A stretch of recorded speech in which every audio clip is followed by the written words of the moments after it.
7 years in prison and a $500 fine. That's how this case kicks off.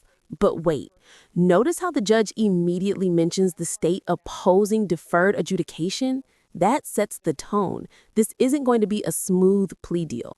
2022 CR 10214B, State of Texas versus Gracie Segundo. Could I have parties announced for the record for the state? Daniel Escobar for the state of Texas. Defense? Javier Oliva and Bradley Bellis for the defendant. Are you Gracie Segundo? Yes, ma'am.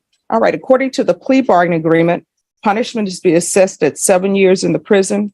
There's a $500 fine. The state is opposing your application for deferred adjudication. They're recommending community supervision, and there are items to be taken in consideration. Have both parties had a chance to review the PSI report? Yes, Any objections to the PSI report, state or defense? Judge, so there are some errors on the PSI report that we wanted to bring to your attention. Yes. So it lists the offense date as, I believe, November 16th of 2021, when in reality, the offense date that's on the indictment is October 16th of 2021. All right. And it lists that in the criminal history. There's an assault that was in the criminal history that it makes it seem as if they're two separate offense dates. Okay. And then I think in the, towards the back of the actual statement itself that Ms. Segundo gave, there's a portion where it's talking about the co-defendant and that he's charged with ag assault deadly weapon. It's assault SBI. It's the same offense. Okay. We just wanted to make sure you were aware. All right. And the court is also in receipt of victim impact statement. And the court reviewed that without objections from the state or defense. Is that correct? Yes, Your Honor. Yes, Your Honor. And the court is also in receipt of letters that defense presented on behalf of the accused. And there were no objections to the court reading those letters. Is that correct, state and defense? No objection, State Judge. All right. So the court has reviewed all of those documents. Your Honor, I also raised that part of the agreement of coming back today was that the misdemeanor occurred on the same day of this alleged date. Was to be taken into consideration with CC County Court 4 case 69-3701. Yes. And the court does have that as a part of the plea bargaining agreement. And Judge, just to kind of expand on that, I believe as an additional part of the plea agreement was that she was to take responsibility for what happened as a part of the TIC. Yes. Okay. All right. So my understanding, the complainant in this case is Rebecca Martinez. Yes. All right. And is that the Rebecca Martinez who's on the fourth court? Yes, Judge. Yes, sir. All right. President of the courtroom. So that everybody can be aware, I do know Rebecca Martinez. She's never been to dinner at my house. I've never been to dinner at her house, but I do know her. We are colleagues. And when I see her, I say hello. She says hello to me. I may ask her about her day. She may ask me about my day. But I will tell you that my decision on this case. Here's a key legal moment. The judge openly admits knowing the complainant, who also happens to be a fellow judge. That's a potential conflict of interest, right? But watch carefully. He clears the air by inviting objections. This transparency is crucial in maintaining judicial fairness. Is not going to be impacted by the fact that I know her. So if anyone has any objections to me hearing this, now is the time to say so. State? No, Your Honor. Defense? Your Honor, I have all the confidence that it was fair and right in this case. So no objection. All right. So are there any witnesses that anyone wishes to present? State? So the state doesn't have any witnesses. The main thing that we wanted the court to be aware of was the statement from the complainant, which the court has already noted that they've read. Yes. Defense, any witnesses? Your Honor, other than my plea to you and our arguments to you before considering sentencing in this matter, I will be speaking and Ms. Segundo may say a couple of words, and Ms. Segundo's parents are present in support of her today. They can stand with Mr. Standing here in support of her today. All right. Thank you. They will not be speaking. All right. So before I begin with your presentation, with regards to the case to be taken in consideration, if you could raise your right hand for me, please. Do you solemnly swear affirm the testimony you give will be the truth and nothing but the truth, so help you God? Yes. All right. You can lower your hand, state your name for the record. Gracie Segundo. All right. And with regards to County Court Cause number 6 93701. The state is taking that case into consideration, but to that case, how do you plead? No contest, sorry. I'm just nervous. That's okay. So in order for me to take that into consideration, she will have to accept full responsibility for it. So a no contest plea, I can't accept that because I don't have any police reports in regards to that. So she will have to enter a plea of guilty to it and accept responsibility for it. And then the state will tender dismissal to the court and the court will sign that. I don't know if you want to discuss that with her. We'll go ahead and proceed with a guilty plea, Your Honor. All right. So the county court cause number 693-701. How do you plead to that? Guilty. All right. And state, do you have the dismissal Yes, for the Judge. court in that cause number?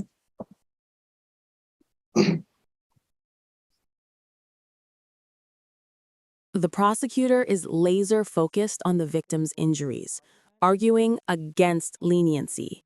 This is classic strategy. Highlight the harm, make the court feel the weight of consequences. But notice how the defense immediately pivots to humanizing the accused. A single mother, letters of support, community ties. It's a tug of war between punishment and redemption. All right. So the court then will hear argument. State, you're opposed to deferred adjudication? Yes, Your Honor. The reason why the state is opposed is because of the nature of the offense, the actual underlying facts. It was an assault that occurred where the resulting assault created a lot of issues for the complainant. She was severely injured. Her life was severely impacted from that date forward, and she still feels the impact to this day. It's something that was senseless and didn't need to happen in the first place. So that's why the state is opposing deferred and is asking for probation. Defense? Your Honor, we're here because one incident can't define a person for the rest of their life. And this is very serious, and no doubt we take that very seriously. This is a felony charge. It's a felony charge that carries a very significant penalty. But Ms. Segundo, I think, has demonstrated a respect not only to others, but to life and to animals, and in her work and her career in taking care of pets. Rarely do I have an opportunity to where a client will provide 32 letters of reference about how wonderful she is with caring for others. And that is the life that she defines herself with. We just feel like this should not define her as a felon for the rest of her life when she has 4 children as a single mother. We know that life is difficult and it's very, very, very hard. And she's having to raise 4 children on her own, ages 15, 14, 12, and 10. As a single mother, she has to be involved in their school activities and support their activities with FAA. And a felon cannot be associated with children and be around them in school activities. This would drastically impair her ability to be a mother to her children. And so she's really fighting to be able to continue to provide the love and the support of 4 children that need their mother so that they can become better than her and have a future. She lives in Houston. She leases a home. She's lived in that home for 3 years. She has good family support. As I've said, her mother and father are present. She has a high school diploma. She has been employed during this whole time. This case is 2 years old. 2 years this week, this happened. And it's been 2 years that she has been experiencing this, and she has complied with everything this court has asked. She's appeared in court. She's traveled from Houston to San Antonio. She has fully cooperated. She has weighed all of her decisions and sought not to seek a trial, but to put the decision on deciding her future on you. And she made that decision because she felt that was in her best interest. She does receive some child support. She is willing to do everything and anything that it takes to give her this opportunity. I explained to her that deferred adjudication is a double-edged sword. You may think like, you're not going to be subject to a conviction, but in actuality, you are subject to all the conditions and behavior for 7 years. We're asking you, Judge, to give her that chance. to give her the opportunity to prove to you that this one incident does not define her life or who she is or how she is as a mother or how she works. This case was very regrettable, and it should have been a day of celebration. It was after a football game, and she was acting in defense of another. She doesn't know the victim in this case. She doesn't know the judge. She never knew who she was. And I sincerely believe that just because she's a judge doesn't mean that this case should be treated any different than any other case of any other person who comes to this court and gets justice, because she should get an opportunity to do it. She's willing to do the urine analysis. She's willing to state no contact, and she's had no issues in the last 2 years with the defendant, the complainants in this case. She's willing to take anger management classes. She's willing to do community service. She's willing to do what it takes to give her the chance. And she has proven, other than this one incident that happened in a flash, wasn't premeditated, it wasn't thought of. It was just something in a reaction and defense of someone that she was with. And for that reason, we think that she should be given an opportunity to earn the right to be able not to be a convicted felon. The amount of restitution in this case, I think we've agreed to, that was presented before the court, was $2,416.29. We fully agreed to repay that. We will work hard every day to pay that back. But in this working community and in Houston and San Antonio, mothers every day have challenges. And we regret that this happened. And I know that she sincerely has nothing personal against Ms. Martinez or her husband. She wants to do what's right, but she also wants a chance, Judge. And I'm asking you with all the fiber of my body to give her that chance. And I will make sure and work with her that she will comply. Pause here. Did you catch that? The judge says, even if the complainant were the President of the United States, it wouldn't matter. Bold statement. This isn't just courtroom rhetoric. It's the heart of judicial impartiality. But do you buy it? Let's be real. Does knowing a fellow judge really not sway decisions at all? With every condition, so she will never be back here before you regarding any violation or any condition of this case. You want to say something? No, I'm nervous. All right. Well, just so you know, in this court, I see everybody as a human being. I don't see them as their titles. So for me, defendants are not defendants. They're human beings who are accused of a crime. The fact that Rebecca Martinez is a judge, that doesn't mean that I'm putting weight on the fact that she's a judge. If she were the President of the United States and she were here as a complainant, I wouldn't put weight on the fact that she's the President of the United States. I'm just dealing with the facts here. And my job is to look at everything objectively and not outside noise, not what people's occupations are. You understand? So I always reread everything and reread police reports and the PSI report, and I've read the letters. I do not understand how the fact that an elevator has a limited capacity, how we go from people saying the elevator is full, you cannot be in an elevator, to it's a brawl. So explain that to me. I mean, it just, I couldn't show you. I mean, there has to be some sort of thought process. For example, if there's an elevator, I think everybody knows there's a weight capacity on the elevator. Mhm. Me personally, when I see there are too many people on the elevator, I don't get on. But obviously what we are here now for is there's an elevator. According to everything that I've read, the elevator was at capacity. And there were already some people on there. I don't understand how an elevator is at capacity. People need to get off or more people can't come on, how that ends up in a fight. Yeah, I couldn't tell you how it started. I just, somebody in my party was getting into it and somebody hit me and I just reacted. Unfortunately, I feel bad. And should never have done that. Shouldn't have got to that. It just happened really quick. I know things happen quickly, but the police report I'm reading, it doesn't say that somebody in your party got in an altercation and you got hit, and so therefore you got into a fight. What your counsel is telling me is that somebody in your party, I guess, was in a fight, and then you decided to get involved in that fight. I went to go and try and pull my friend away, and then I don't know, it was just a bunch of people, and somebody hit me, and I just reacted. Your Honor, if I could clarify, I think the facts is this is a COVID era situation in the elevator. These elevators can accommodate 18, 20, 22 people, and they were limiting it to 7. And as people went into the elevator, the policy and procedures of the elevator operator of not allowing people to come in once they met capacity. They were in the elevator. They were asked that there was too many in the elevator.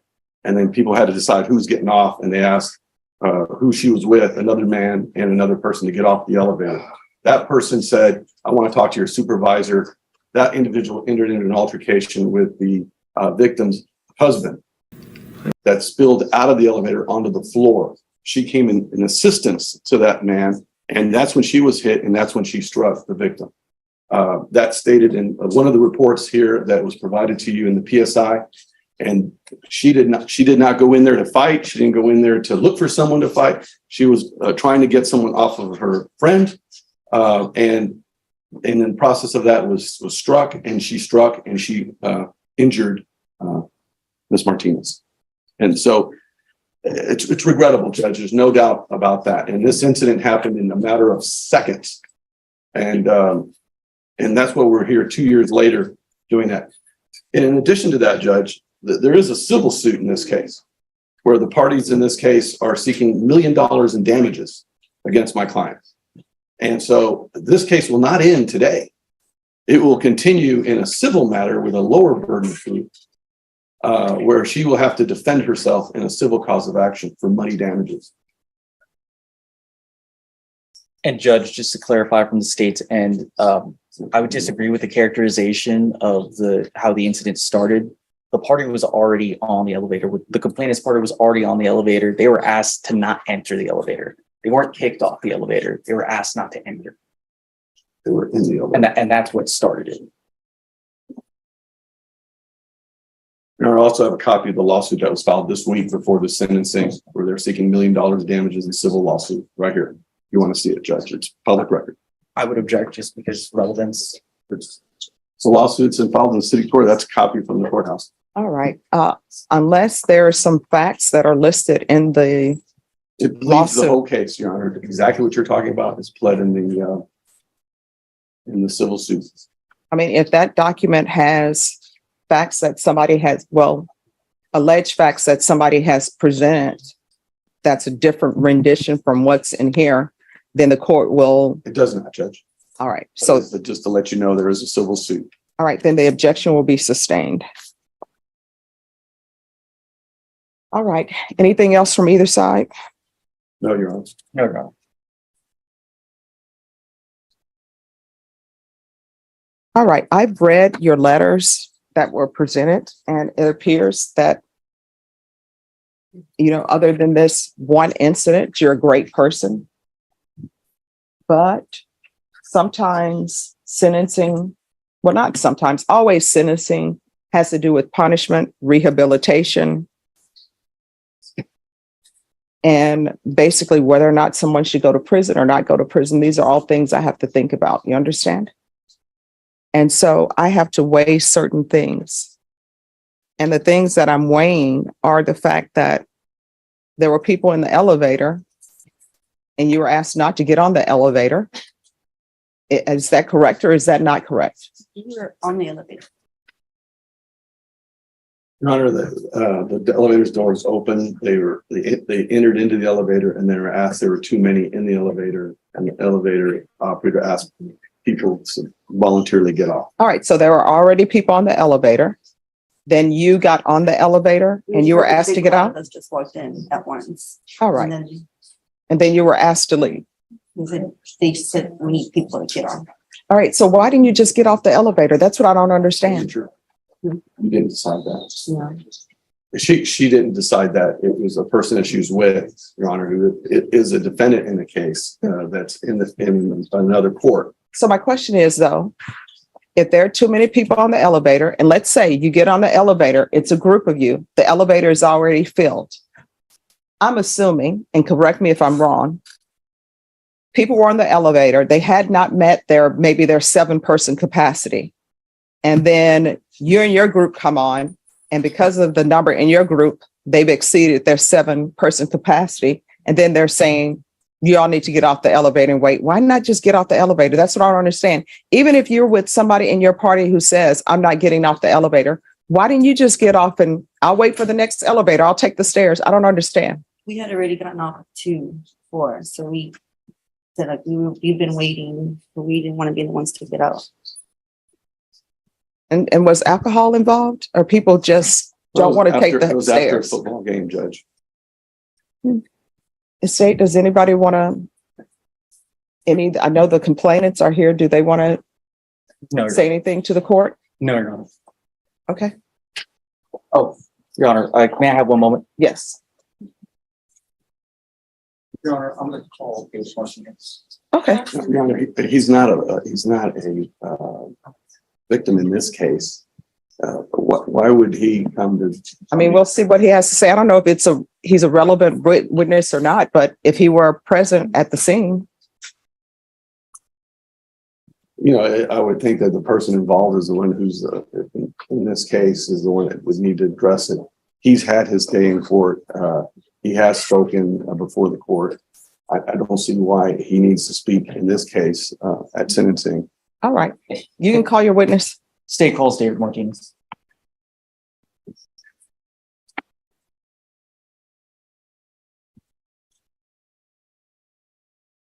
All right. Your Honor. You're welcome. If you can raise your right hand for me, please. Do you solemnly swear or affirm the testimony you give will be the truth and nothing but the truth, so help you God? I do. All right. You can lower your hand if you'll state your name for the record. David Martinez. All right. State. Mr. Martinez, from your memory, what occurred on that day?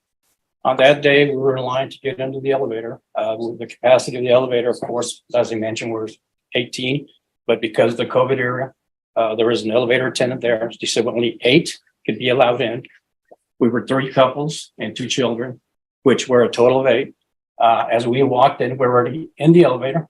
They decided to come in behind us. The elevator attendant told them they need to step out. It's full. They had been intoxicated. Her friend. Objection, speculation. Overruled. No, they were No. Yeah.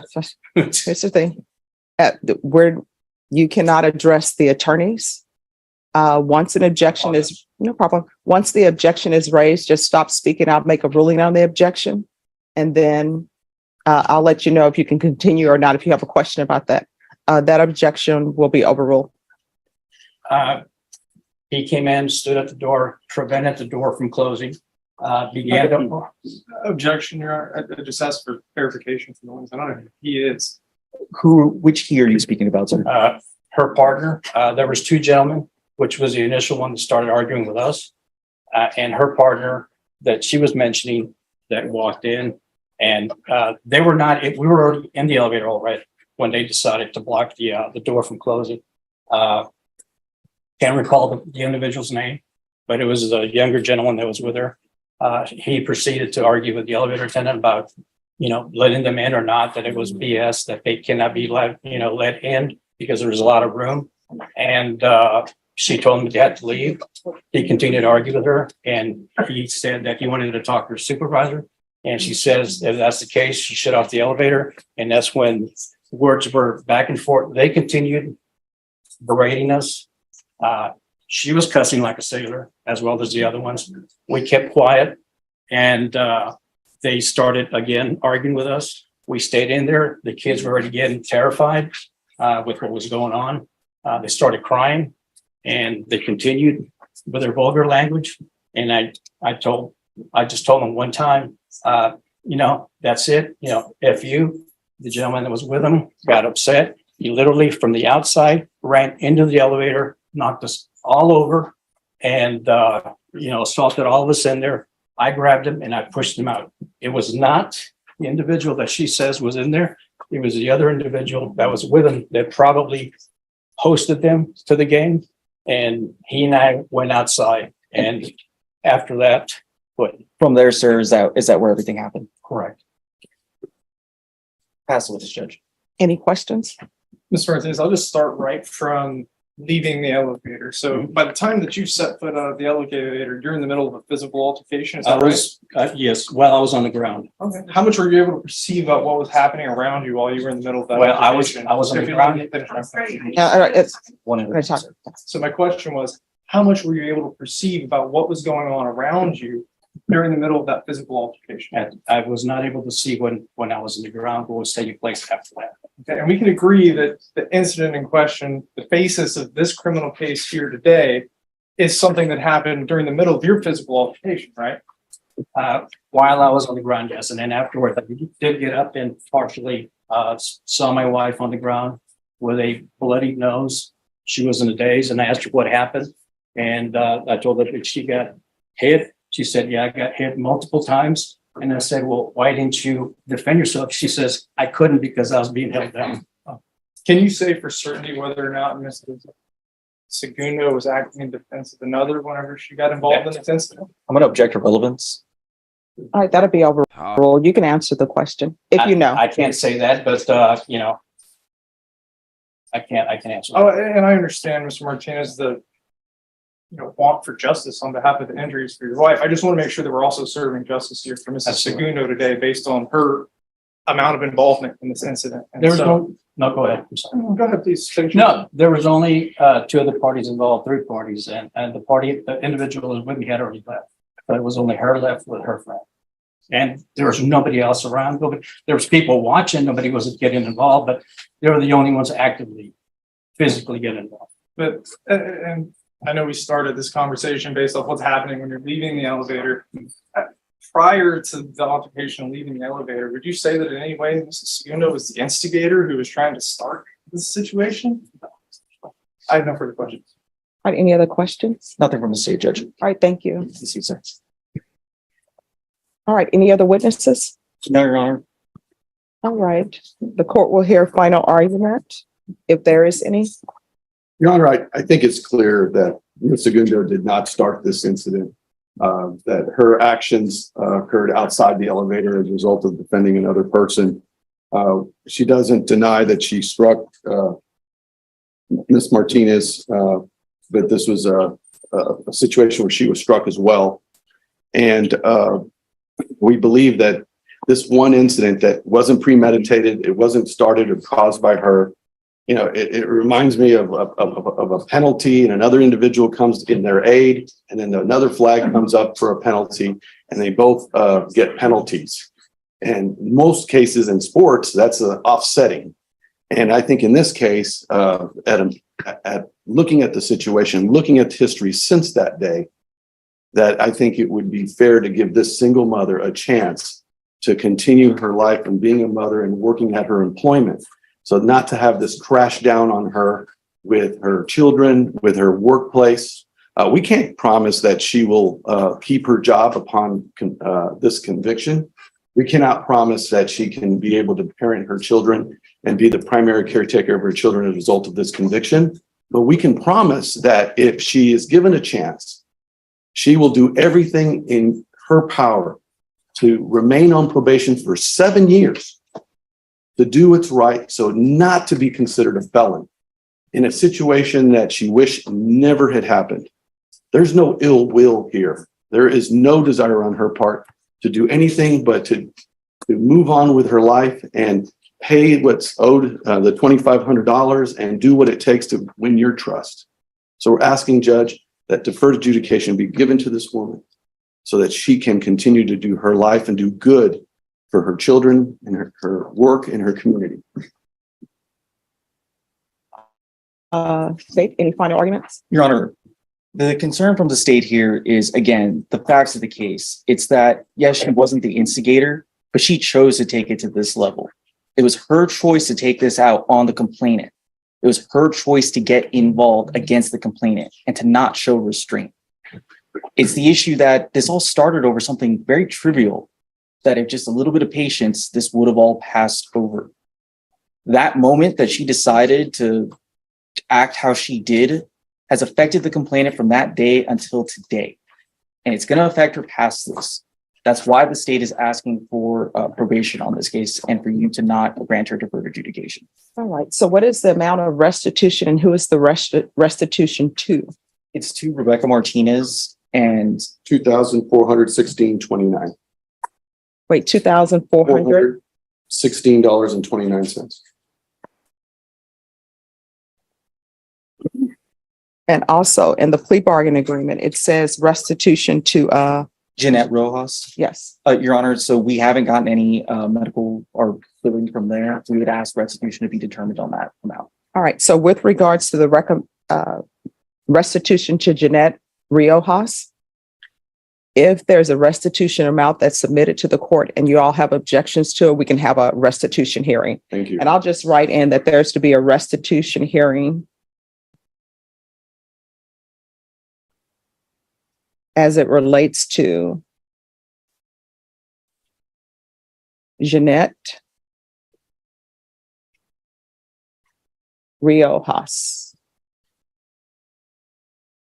And I'm assuming she's going to want to transfer to Houston? Yes, Your Honor. And what? It's in Harris County.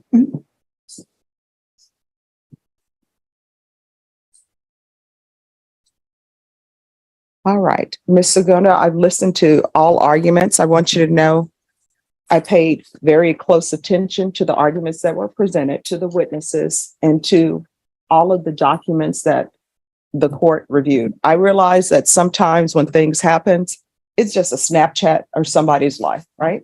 It doesn't mean that the person is a horrible person.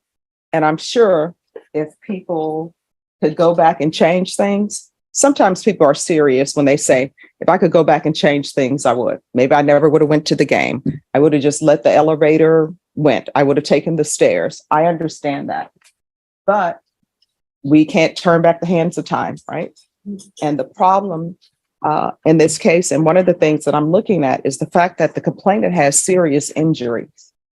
And it has nothing, my consideration on whether they're a judge or not, that's not playing any factor in my decision. If she did not have that occupation, let's just say she worked at the HEB, for example, then based upon her injuries, she wouldn't be able to work at the HEB. She wouldn't be able to stock.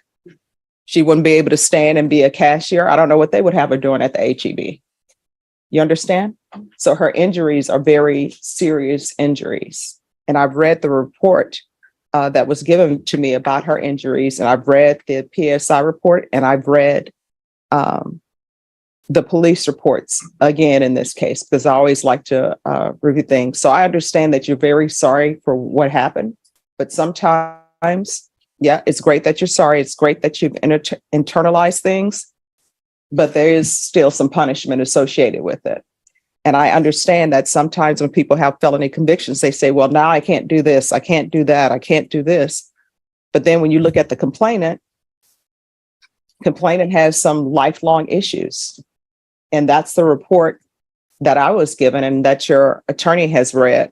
The injuries that she suffered are not going away.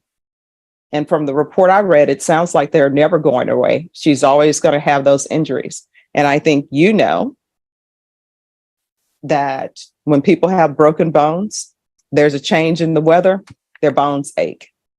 I have it with my fingers because at one point in time, all my fingers were broken on my left hand. So I know when the weather is changing, it gets a little bit painful, not unbearably painful, but it does.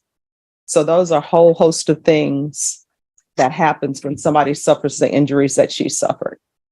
I understand, as I said, that you're sympathetic, and I believe that you're sympathetic, and if you could do things over, you would. But I am where I am right now, okay? All right, this is what the court is going to do. Court will find you guilty, sentence you to 7 years in the prison, suspended and probated for 5 years. There's a $500 fine that will be probated. There's a transfer to Houston, Texas, Harris County, taking consideration County Court Cause number 693701. There's to be restitution of $2,416.29 to Rebecca Martinez.